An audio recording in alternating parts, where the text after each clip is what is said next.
Even when Mazen Nandekano himself sent a message before time through his own lawyer and asked them to discuss his plight, they were still scared.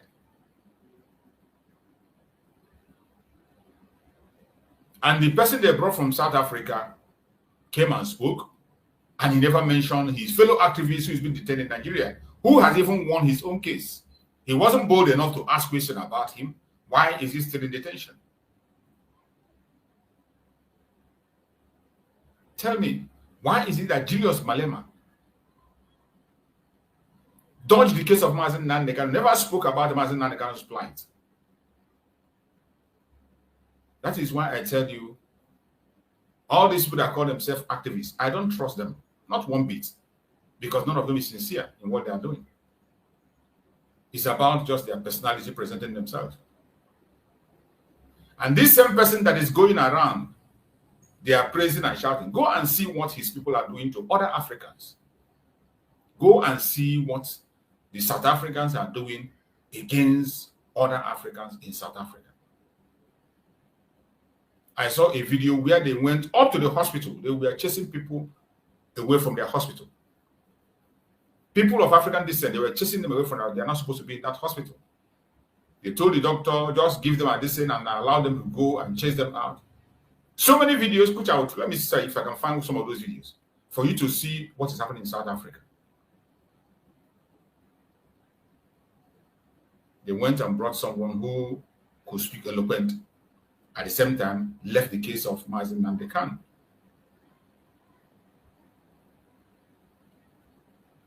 This bar association has Igbos there. They have people of Igbo descent. Let's just narrow it down to Igbo descent, not just Biafrans, who call themselves elite with different titles. They are members of the bar association. At a point in time, an Igbo man was the chairman of the bar association. But today, before their own very eyes, their own brother is illegally detained. Their brother is illegally detained, and they are so scared, so scared to talk about it. None of them have the boldness to speak about the detention of Mazen Nandekano. Even when they have seen that the government of Nigeria has no credible reason to hold Mazen Nandekano to today. Mazen Nandekano has spent 5 years still counting, and yet they are not bold enough to make him a topic. They are so scared. And these are the people you're supposed to call your leaders. The same thing is what the politicians are doing. They are so scared to mention the case of Mazen Nandekano anywhere for their political interests. Some of them see Mazen Nandekano as an obstacle, and they will never, ever say anything that has to do with him. They will never mention him in their issues. They always try as much as possible to avoid mentioning Mazen Nandekano, simply because of their own selfish interests. How long are you going to continue to run away from this? And these are people who will come and claim they are leaders. And when Mazen Nandekano come and trash them and throw them to the dustbin where they belong, people will be wondering, why is he speaking in that manner? But we know why he's speaking in that manner.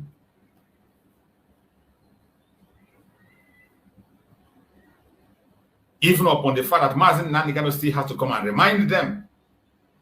You can imagine. Mazen Nandekano from this has to remind them to discuss his case in the national conference. But yet, these people continue to pretend. They continue to pretend. Even when Mazen Nandekano himself told them, reminded them that they should talk about his case during their conference. Yet, that wasn't a wake-up call for them. That was the message of Mazen Nandekano before that useless conference that they held. Look at it. It was written by, I think it's Punch, yeah, in Punch newspaper. Punch newspaper published it. Mazen Nandekano wrote. He said, discuss my case at your national conference. Nnamdi Kanu urges Nigerian Bar Association.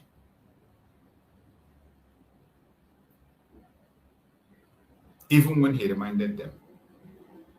Yet, they took him for a joke.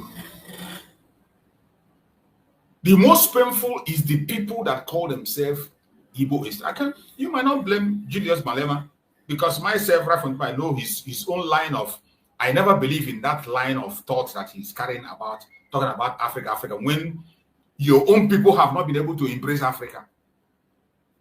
They have not been able to embrace Africa. And to show you the insincerity is this very aspect of him coming to the Bar Association, whatever they invite him as a guest speaker. As a guest speaker, the major human rights abuse in Nigeria today that everybody knows is Mazen Nnamdi Kanu's case. But he shied away from it. The major human rights abuse that have gathered international attention is Mazen Nnamdi Kanu's case. And anybody that claims to be an activist, you come, you host a talk. Among the bar people, the bar association that has to do with law, and yet he didn't mention it. It means you are a hypocrite. That's what it means. There's no other way to interpret it than that you are a hypocrite. But I have always known that before now. I've always known that. That is why I'm going to... Let me show you the video. The person that they invited that come and preach that are clapping for. For me, I don't praise people unnecessarily. When you do what is right, just like Mazen Nnamdi Kanu always said, we accord you. I'll give you an accolade. When you do that one that is wrong, at the same time, we will call you out. We will call you out. You cannot use your pretense or whatever to make us begin to sing hallelujah for you. It's not going to happen. Our politicians in Biafra land are a strong disappointment. They are nothing but a shame, a disgrace. Those that claim to be elites, every single one of them, whether you are a politician, you are elite, or what kind of, it's not even good to call them elite because they don't merit answering elites. There's none of them that merit it. Calling them elites is just like promoting them unnecessarily. They don't deserve it. Every single one of them, none of them can be trusted. Where they are supposed to fight for the people, they will never do that. Where they are supposed to do things for their people, they will make sure they oppress it and suppress it. They only go into issues that benefit them. Whenever they talk, it is things that benefit them, not the things that benefit the masses. And how long are we going to continue to listen? No, this is the Nigerian parliament in South Africa. It's those guys who made their own parliament here in South Africa. So this is the reason why we will fight tooth and nail with SA government to get rid of these people. These people must go and fix their countries. They cannot come into our country and start creating their own laws and their own states in our country. These are men that are supposed to be in Nigeria fighting Nigerian government there to ensure they get it right as a country. How is Africa going to unite when men like this, grown men like this, are running away from challenges? Strong-looking men. Yes. So we're going to end this madness. We're going to send all these people back home. They will be forced to build their countries screaming and kicking, whether they like it or not. And no living man will stop what we are doing. Africa must rise, and we will have to push it. For that to happen, we have to push in South Africa. We must deport each and every African in South Africa. Make sure that they go back to their respective countries to fix them. This madness must end. And when we were warning them, Uguti, we will deport them and send them back home empty-handed. It was not a joke. See, now this man used all his savings to build this thing. Now we are going to demolish it. He's going to definitely go back home empty-handed. We are not playing here. And this is the same reasons. That is why this is the same reasons and the same thing that they're doing in South Africa. That's why Ghana right now is protesting. Ghana is up in flames as we speak. They don't want Nigerians in their own country. They don't want Nigerians in Ghana right now as we speak. Nigerians went to Ghana and they started to build and establish their what Igbo and traditional leadership. They said they wanted the king and the kingdom in Ghana.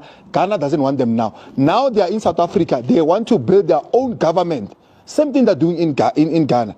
They are establishing their own fake parliament in South Africa. This is why we are going to take the very same stance as Ghana. We don't want Nigerians here. We don't want Nigerians in South Africa. South Africans don't want Nigerians in South Africa. They must leave. All of them. All of them. What is happening in South Africa? This is where the man that called himself Malema come from. You see the new foundation they are building. He has now dragged it into what is happening in Ghana, that is what is supposed to be happening. And this is a community house that they went and destroyed the community house where people gather to meet. They destroyed it, and you see him talking about deporting everybody to move. And they say that this is the man they invited to come and speak. He's come from this very country. What is he doing about this? What is he saying about these issues? What is he doing about it? So when you see, it is very easy to come and make a speech. You come and give an eloquent speech. You come and speak as we are, but in the other way around, you are doing a different thing. You are doing a different thing. This is why anybody that is in this line of politics, it doesn't matter the title you give to yourself. Once you're a politician, I have nothing to do with you. I can never trust you. I can never trust a black politician, a black and African politician. I can't trust you. I cannot trust you. But why is this happening? It is because the people we call our representative leaders, they are the one that sold us out. That today we amount to nothing. Anywhere we go. Most time when you see these things, you see they call Nigeria, the attack is on Biafrans. More especially the Igbo Biafrans. They are the one that are everywhere. They are the one that are everywhere. With all this attack that we are having in all parts of the world, still yet, the people that call themselves elites and Igbos are not sitting down to think. Think, how do we end this embarrassment? The only way the Jews ended their embarrassment was to have their nation, Jewish nation. This was the same thing that was happening to the Jews. Jews were being attacked across the world because they were everywhere doing their businesses, and they are very successful. They were everywhere doing business, and they were very successful. Then jealousy kicked in. When jealousy kicked in, they were being attacked. Every single place where they were doing business, they were attacked. What saved them? How do they manage to gain respect and save themselves? The only way they succeeded in getting respect was to build their own nation. That was the only way. They had to go back and build their own nation. But the people who you call your representative, the politician, the elite, or whatever, the traditional rulers, these are a bunch of betrayers. They have nothing to offer you.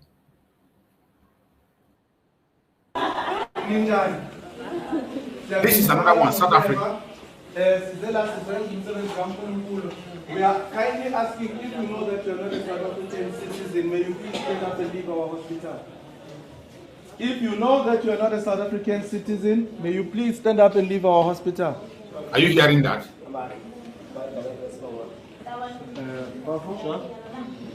Thank you very much. Thank you, gentlemen. Thank you. If you are not a South African citizen, please leave our hospital. You need to go and seek medical attention from a private facility, not here anymore. We are supporting March in March organization. We have started already here to activate hospitals, and the message is very clear. We don't want foreign nationals, documents, no documents.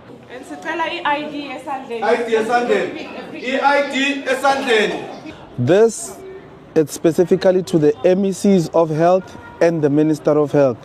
Stop threatening us with prison. Stop threatening us with prison. It's either you join us in this fight, not unless niyohlangana nemambe ephuza umhluzi. Good morning, my good doctors. How are you? How are you, my good doctors? Anyone who's not a South African citizen, just because of this side, please stabilize them. After they've been stabilized, you can discharge them. These people, they had too much privileges to have files in our hospital. It ends here and it ends now. It's a South African public hospital. Anyone who's not a South African citizen here may please be stabilized. After that, they leave our hospital. I just want to send a big thank you to our Patriotic Alliance team. We've been working well together before we even met each other, and now we get to meet each other and continue the patriotic work that we're doing. My good doctors, may you please stabilize all the foreign nationals. After they've been stabilized, can you please discharge them? They need to go seek medical attention from a private facility, not here. The Constitution allows that. Immigration Act 13 of 2002, Section 17, it simply states that a foreign national needs to have a medical permit and it needs to go to a private facility. You are a refugee. Yes. You came here legally.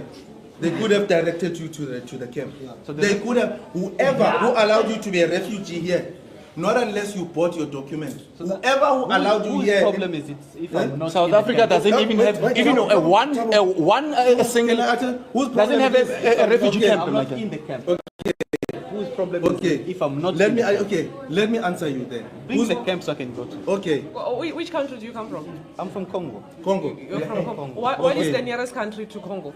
If you're seeking refuge in South Africa, because according to foreign policy, you're supposed to go must to migrate to them. So you cannot come to South Africa, seek refuge in a wrong country and ask us silly questions, ma'am. No, the government. Which government? The government. Which government? Which government you're talking about? Let me tell you something. Shh, keep quiet. We don't have time to reason with foreigners. Leave, my guy. Let's go, ma'am. No. Let's go, ma'am. Shush. They don't have time to reason with any We foreign. don't reason with foreigners. We don't want the reason. You ran away from your This problem. is happening in their house. You have your own government. Go vote there. We are not going to stop. We are not going to tone down the heat. We are going to intensify. When you get well, when you get on that hospital bed, just look at it. Next time when you come, when you want services, There won't be a next check time. up. There When won't you be a want check next up, time. You must go to a private clinic or a private hospital. When you get well from our hospital bed, do not come back here. Here, we only allow South Africans only. All hospitals, all public hospitals in KZN, all public clinics in KZN are for South Africans only. Do not ever come back here when you get In well. addition to that, my good doctors, after you release these people, you can write them their scripts, but they're not going to use our pharmacy. They must get their medication from private hospitals or from pharmacies, registered pharmacies. No one will get any medication from our hospital if you know that you're not a South African citizen. The whole of South Africa, it's a crime scene, and we are on the verge of war. It's either the government do the right things, and all the patriots, please, let's fight for our country, because we are on the verge of losing our country. I guess everything is clear.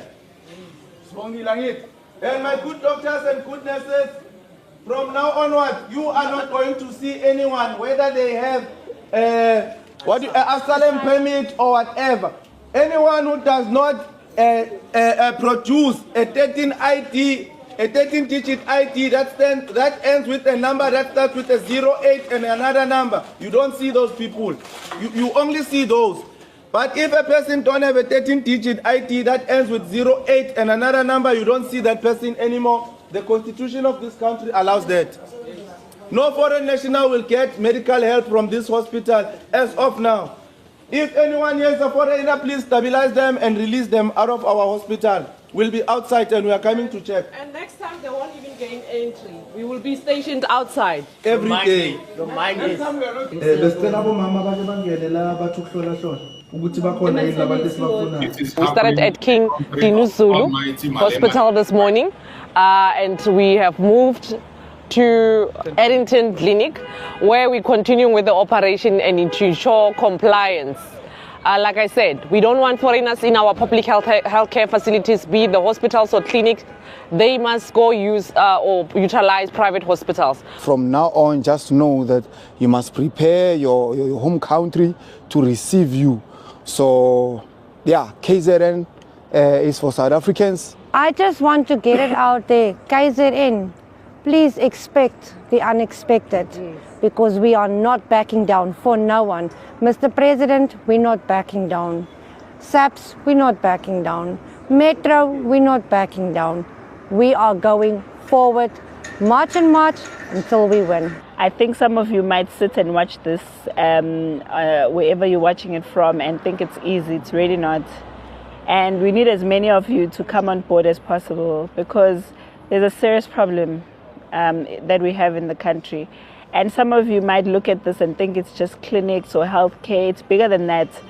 It's much bigger than that. It's giving dignity to South Africans who come to hospitals and clinics, to not come here and spend the whole day trying to get attention. You know, we've got a lot of people who are on medical aid and don't have to be, really. You can always be a South African and practice patriotism.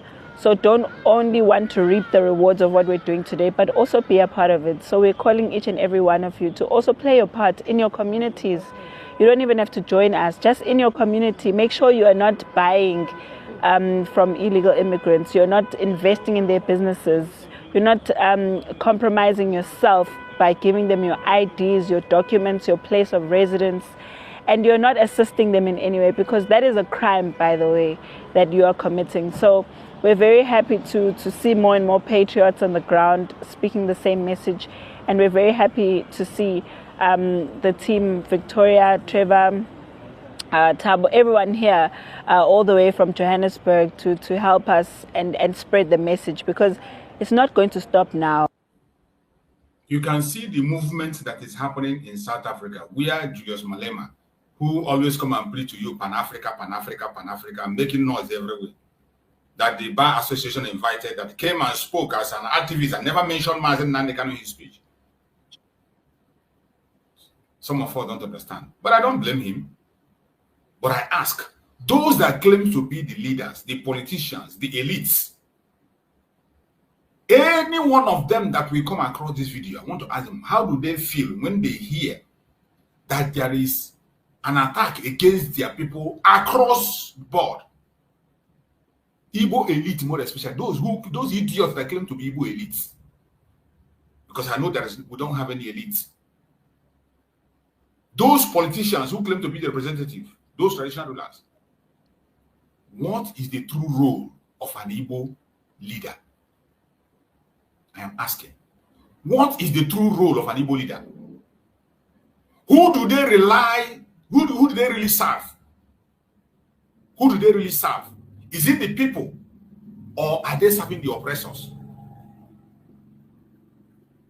And how long shall the people remain victim of their silence? We need answers. We need answers. Things are getting worse every day, and nobody is talking. Nobody is speaking. Nobody is opening mouth to speak on our behalf. You can imagine Mazen Nandekano even sent a request for his case to be discussed during the bar, whatever. And you know what next? They will ignore it. Are they going to discuss it? They ignore it. Somebody who claimed to be an activist all the way from South Africa came, spoke, and never mentioned Mazen Nandekano. Now you know why. And they will be in the front line to begin to tell you about how to form an African whatever, Pan-African this and Pan-African that. But at the same time, I say I do not blame them. What about the idiots who have gone there to say they are standing for you? At a point in time, we had the leader of that bar, whatever, that bar association, their leader was an Igbo man. But in their presence, their own brother had been victimized. Law turned upside down because he's an Igbo person. Yet they did nothing. They have just held a conference, a national conference, and they could not use that conference to make a case for their product. Stand their ground, gather together, move down to Abuja and shake things out. No. They are all scared. They are all scared. How long are we going to be afraid? For how long are we going to continue to be afraid? For how long? How long are we going to continue to be afraid? At the same time, with all that your fear, you will still come and tell us, you are elite. We clap for you. Oh, elite. We jump and clap for you. It is sad. Our situation is a very pitiable one. We have been attacked all every part of the world. Does it mean that these people that call themselves elite politicians, it doesn't mean that they can't see. Even if they cannot read, can't they see? The Jews faced the same situation, but they ended it by having their own state.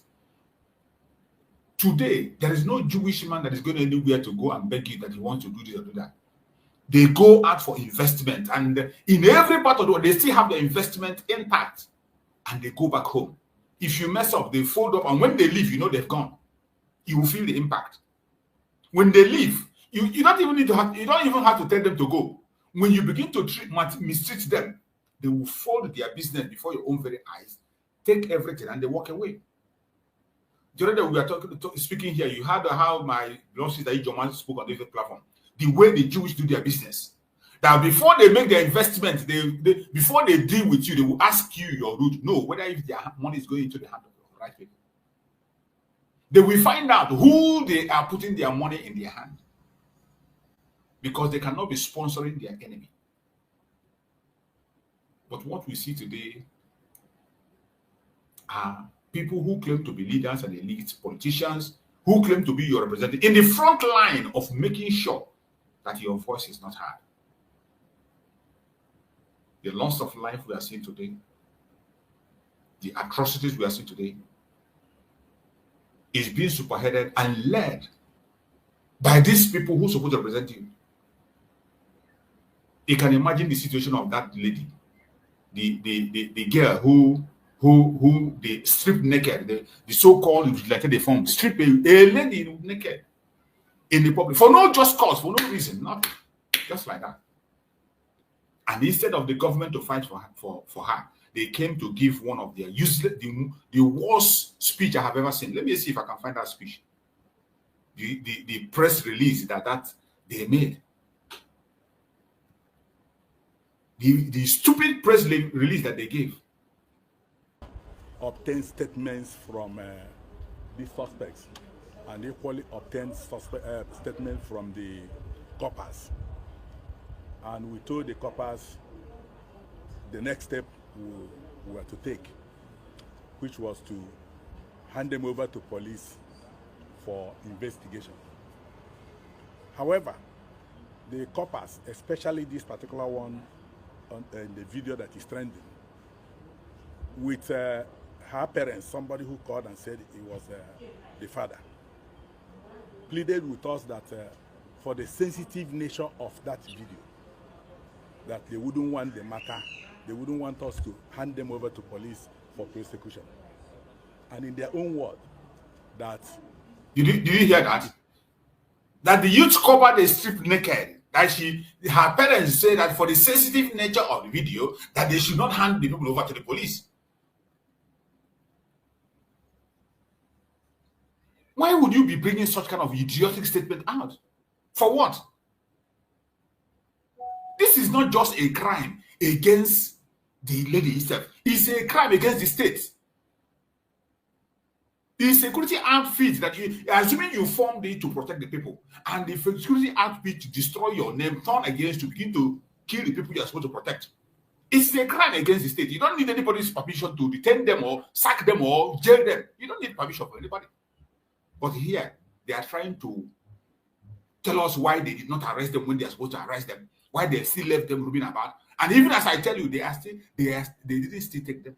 It will go a long way to be against the lady in question, because, as I said, because of the sensitive nature of it. And because there is nowhere, according to them, we can proceed to court to prosecute these people without the evidence, and they wouldn't want the video trending. In fact, they went ahead to plead that any person with the video should delete it. Coming from them, we agreed to that. And there and then, they listed out some of the things they claimed were damaged, including laptop, phones, and other things, and we paid. As I speak to you, they have been on suspension since July. They haven't been receiving salaries. They haven't been on duty. In fact, since July to today, one can describe them as not being members of the security outfit. We kept them within our reach to ensure that, because we told the family that anytime you are ready, you are willing, that we'll take them to court. In further demonstration of our openness and our readiness to be fair to everybody, we are going to take them now, with or without the girl and members of our family. We are going to take them to the police and hand them over to the police. And this is the essence of bringing them out so that everybody will see them. We are not shielding anybody. Because some people have been insinuating, oh, somebody is trying to sweep this under the carpet. And I said, in further demonstration, that is not what we are doing. And the governor of Anambra said, Mr. Governor Chukwuma Soludo, is not interested. He has not sent us out to molest anybody. The core mandate of this outfit is to complement the federal security agencies in the provision of protection of lives and properties in Anambra State. Our job, our duty is for security of lives and properties of Anambra. We are not here, and everybody, whether Anambra indigenous or anybody living and doing business in Anambra, is protected. Our job is to protect everybody, and we want to assure the Anambra and everybody that once you are in Anambra, Udo Gachi Agune Chemba is not a group that is set out to intimidate anybody. And we keep calling our people, anytime you see any of our operatives going outside their mandate, please bring the complaints to us, and you can be sure that we are going to handle the matter to your satisfaction. Whatever may be the offense the young lady have committed, there are better ways to address it, but not to brutalize her. A core member for that matter. Whatever she may have done, if Udogachi as a group knows that they don't have prosecutorial power, the right thing to do was to arrest her like you arrest somebody and hand her over to the police. You can't dehumanize those you are supposed to protect. You can't maltreat those you are supposed to protect. It goes to show in clear terms, because I have said it time and time again, that these people are not trained. You don't take guns and hand over to irresponsible people and ask them to descend on the citizen and deal with them. It is sad and unacceptable. They should be disbanded and trained and properly prepared to be a security outfit. Get them properly educated. Get them properly indoctrinated into the principles of a modern society. It is only at such a time that they can operate. But as at now, they should be disbanded. This is a case one too many. Now you have seen it, how the Anambra state government is running the country with the state with talks. And when you hear them make a speech, you think they are making that speech to correct something. Nothing. They are not doing to correct anything. They only try to do it because, and it took them many days after after people came into the issue and began to share the video and it went viral. That was when they came up with this nonsense they are showing here. That is how bad it is. That we don't have anybody to represent us. You don't have. I do not have. What crime have we committed? What crime have we committed? The silence of the Igbo politicians. Complicity in the blood of their own people. Why? My brother Greg, you're welcome. Go ahead and speak to us, bro Greg. Take the mic. Yeah, Maz, good morning, good afternoon. Please, Good morning, my brother. let brother Christian go first, please. I just need Okay. about 3 minutes. Yeah, thank you. Okay, bro, Christian. Good morning. Who born my brother and that? So, yeah, for actually, while I decided to come in because fortunately, I think you've also seen the same thing because you were dealing with the same topic, so it's good that you're aware of it. So, but the other surprise was showing what was happening